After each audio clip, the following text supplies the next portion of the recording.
Good morning. Welcome to the Real Estate Humor Meme Stream. I'm Bill Gross. I'm a real estate broker in Los Angeles, California. And we do this live stream every Wednesday morning, hump day, 8 o'clock a.m. Pacific time, 11 a.m. Eastern time, and all the other times before and after.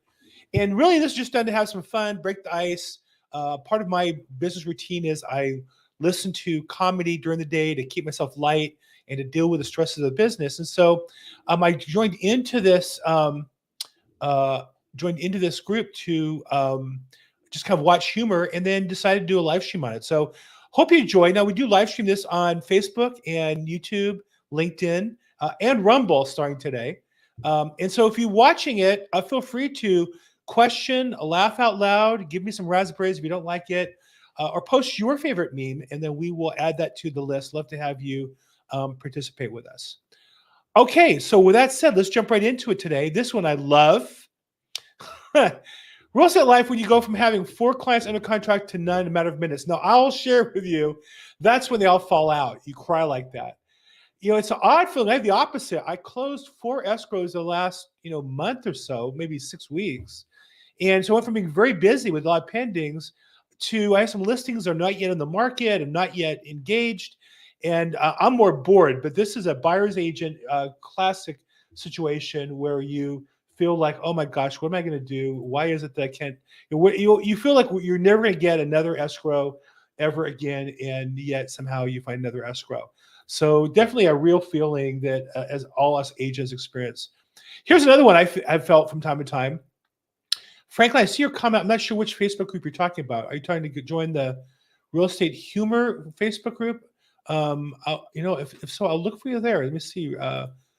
We have people who want to join, who literally come on the YouTube to say they want to join the. Let me see if I see any pending requests. I don't manage this account, so it's not really mine. I used to be a co-admin, and then literally the person who had this sold it, and good for her. And so. I don't see any. I don't have the ability to change friend requests. I just see people in line. So I'm sorry, but that's why we stream it on multiple platforms. So hopefully, probate weekly. Oh, that's interesting. Well, that's even more concerning. Okay, so let's see if I can help you with that. Not that that's the point of this call for you guys to watch me do my administrative work, but I do have an admin that helps me with that. Let's see, participant requests. Joe, Melissa, Didier. Okay, there you go, Franklin. Okay, you're approved. And we got to watch. Here's the reason why we don't is I have 2 requests from women who are basically naked who want to join Probate Weekly, and it's like, I don't know. Something tells. I don't know why Facebook. You hear of all this effort they have to stop fake Facebook posts and stuff. And I don't know why they wouldn't assume that a woman who's basically naked, looking to enter here's one from Mongolia. He wants to join Probate Weekly. I don't know. This whole Facebook thing is kind of crazy, but okay, there you go, Franklin. So you should be in right now. Okay, so let's go back to this memes. This is classic realtor. When you find out who owns the property by looking up the public records, you feel like you joined the FBI. As realtors, we have access to public records. One method is in our MLS, we have a service, Realist, and a lot of just don't know the power of that. It's free, and rather than paying for a service to get it for you, go to your title rep. You can do it yourself, and then a title rep will give you another tool. Sometimes it will for free give you copies of the documents. But yeah, definitely, I feel very badass I feel very tough when I tell my client, oh yeah, that property is owned by so-and-so. They're always very impressed with me. So there you go. Okay, so that's a classic one. Let's see here.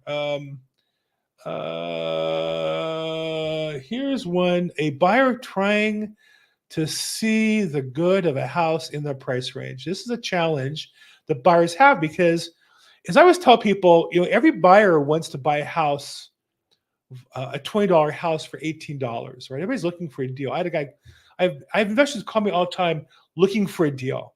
And I tell them, what you're saying to me is I should betray my seller and help you make money. Why would I do that? On the flip side, buyers, sometimes look at houses and we always want more than we can afford, and that's natural.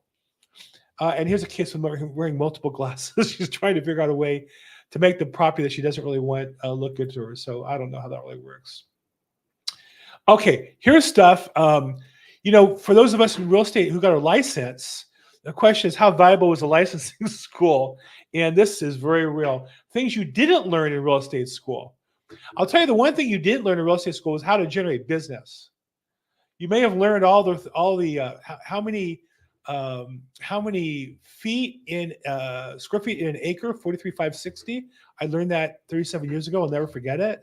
And you learn riparian rights or water rights to a property. I've never used it as an agent, but I learned that in my licensing class. But I learned how to generate a deal. I didn't learn how to take care of customers. And so that's definitely a meme that makes sense to me, which is we get taught a lot of stuff that's just not that important. Here's one. This is classic. Home buyers who locked in a 3-year fixed rate at 2.7 2 years ago. Yeah, they're loving life. And rightfully so. And I think one of the powers of owning real estate is if you can afford a house at today's rates, then you should know over time, it may not be a year, it may be 5 years, 10 years, but it can only go down because you have a 30-year fix locked in and you only refinance if rates are lower.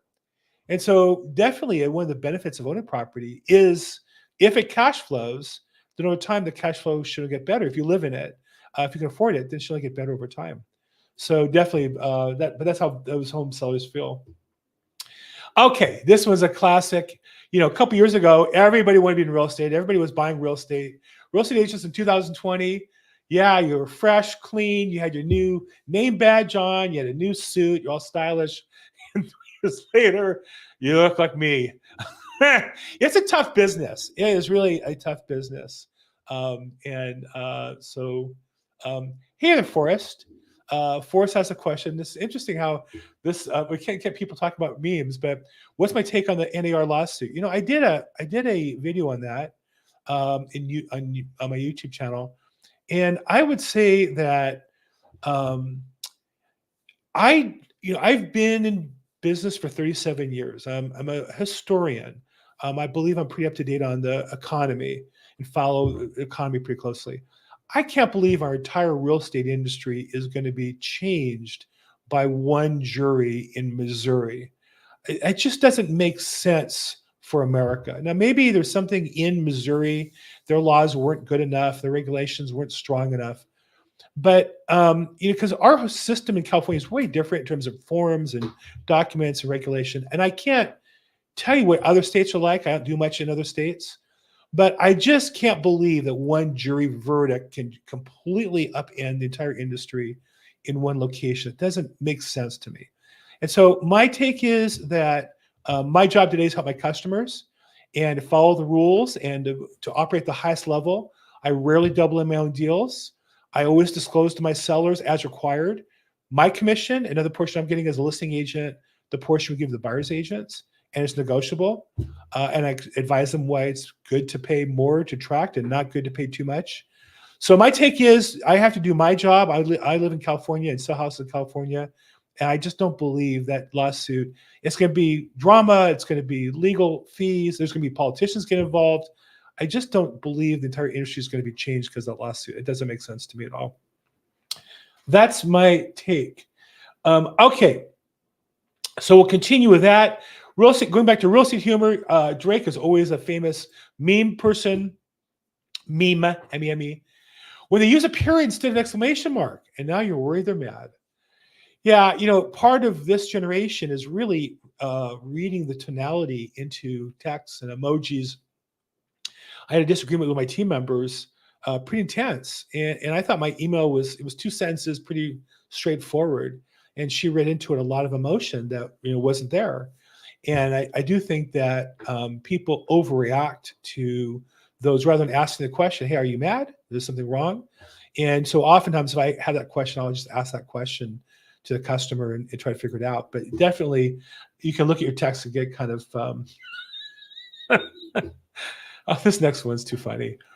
I don't know if you follow the story of Josh Dobbs. He's the astronaut quarterback. He's bright guy and has a degree, I think, in astrophysics. And unfortunately just not good enough to start with the team. And he's been started and cut like 5 or 6 times. Most recently with the Minnesota Vikings, he won a game last week, week before last, and is excited. And this week he lost. So he's kind of that guy. He's like kind of part-time, not really part-time, but feels that way. Part-time agents who sold 2 houses for a family, and now the pipeline's dry. Yeah, that's the business. I think that so many people get in the business, and I ask them the question, what do you do to generate business?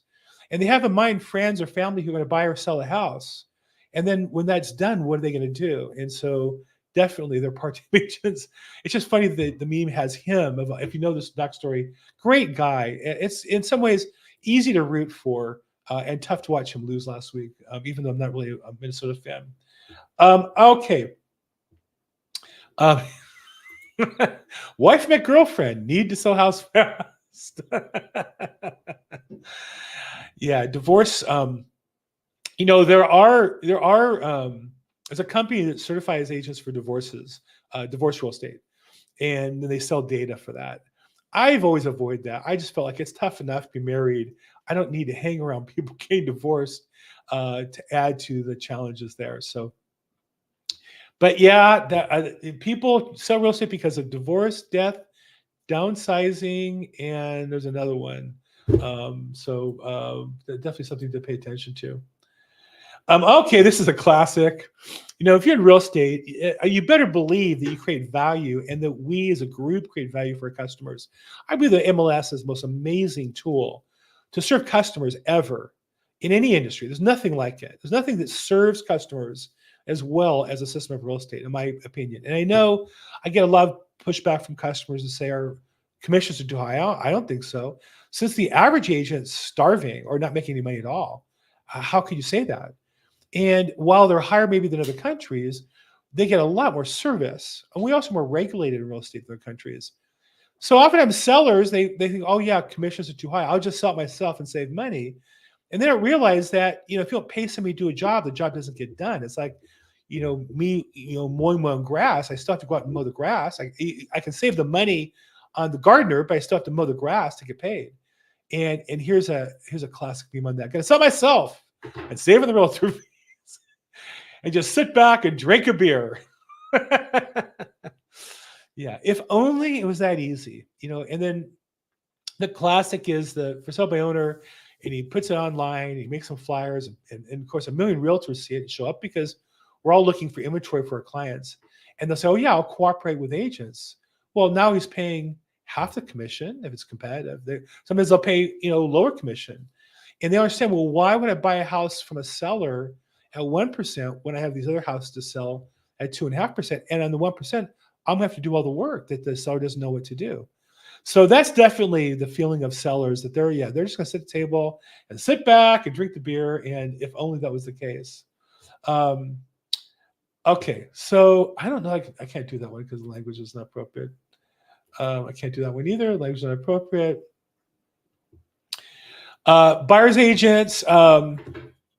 I'll definitely remember all the details of the property for the showing, and then also me trying to memorize the details before the client walks in. Yeah, this is a challenge that real estate agents, I don't think buyer's agents spend enough time previewing property. I always tell agents who are newer, the more property you see, the more money you make, because you'll learn the details, you'll be comfortable with the details.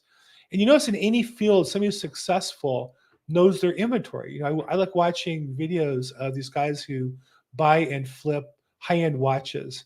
Not that I really buy or sell or own a high-end watch. I've owned Rolex. I bought one for my wife. I wear an Apple Watch daily.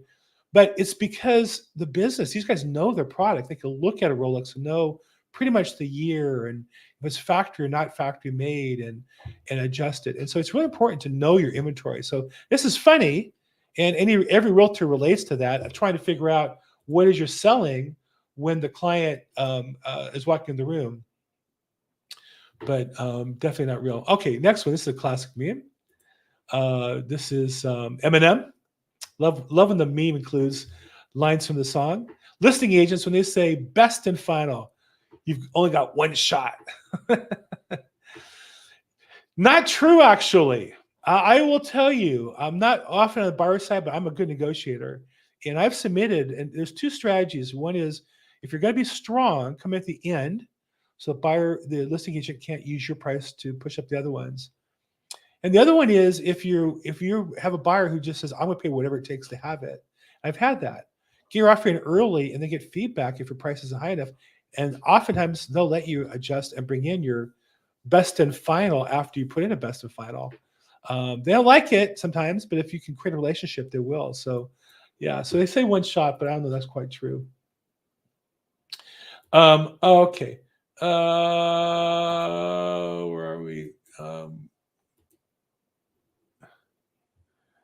This is classic. How do buyers enter houses and really in their budget? That's the look on their face. That's so true. That is so true. Okay, we've got a couple more here. We've all seen these pictures before and after cocaine, pretty girl looking raggedy, alcohol, looking kind of freaked out, crack cocaine, and then clear to close. Clear to close means the buyer's waive contingency. I'm waiting on one of those today, as a matter of fact. Once the buyer clears, it's the happiest feeling in the business as a listing agent. So that's definitely a real experience I have on a regular basis. Wish I had it more often. Okay, and this is how you feel when you do the admin, the paperwork, the showings, prospecting, follow-up, accounting, and the crying all yourself. You feel like you're 5 different people. Really not true. Personally, I do my own, I oversee my admin and paperwork in that I have, a virtual assistant and bookkeeper and accountant that handles that. Showings, I have other agents who do that for me. I generate my own business. I do most of my follow-up. I have an accountant who does accounting. So I guess I'm only just one person, but the average agent, you can feel like you're doing 5 different jobs at once. So, okay. So that's what we have for today. We kind of ended our time period today. Appreciate you guys jumping in and saying hi. Just a quick reminder, this is Real Estate Humor is the group that this is part of. And we have 104,000 members in the group. And we do this every Wednesday morning, 8 o'clock. Love to have you. If you have one you want to submit, send to me. Come in and live stream and ask questions and participate. Love to have you do that. And I'm Bill Gross. I'm at Bill Gross Probate on social media. And as always, make today your best day ever. Thanks so much.